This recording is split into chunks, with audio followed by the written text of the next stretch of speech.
Razandry Fanambinatsoa Jean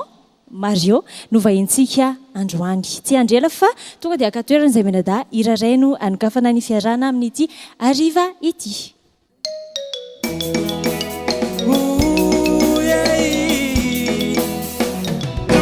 Isy mandeha mahitsy tsy mivilivily tsy marangitry maso mahay manao fisafo tamidamo tsy lany zara laiko fa misy aminazy izy tsy dia tsikotsiko fitiavako javo fanameko azay ebo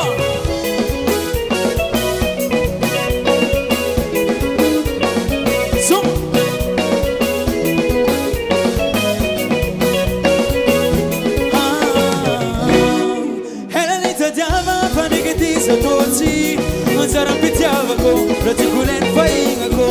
tsy resaka banahoazy fa samby razan-kina anazy na dia mampitsaly zay roe tsy mifanary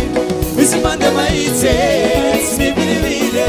tsy marangitry maso mahay manao fisafo tamidamo tsy lany zara laiko fa misy aminazy izy tsy dia tsikotsiko fitiavako javo fanameko azay.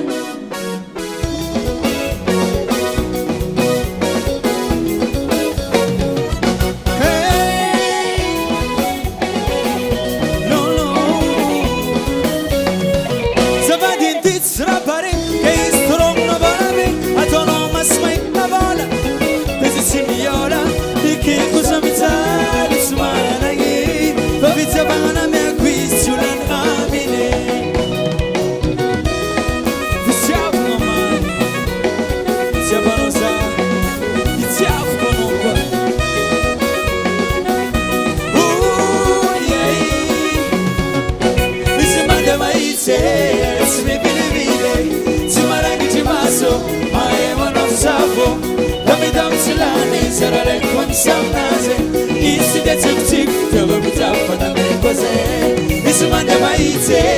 tsy mivilivily tsy marangitry maso mahay manao fisafo tamidamo tsy lany zara laiko fa misy aminazy izy dia tsikotsiko fitiavako javo fanameko azay.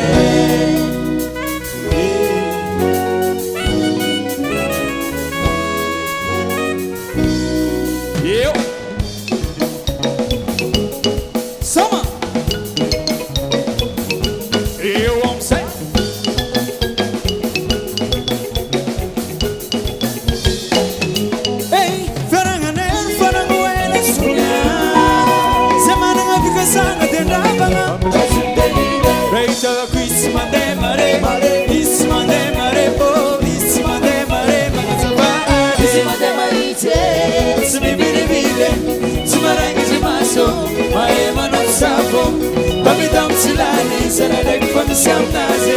izy tsy dia tsikotsiko fitiavako javo fanameko azay.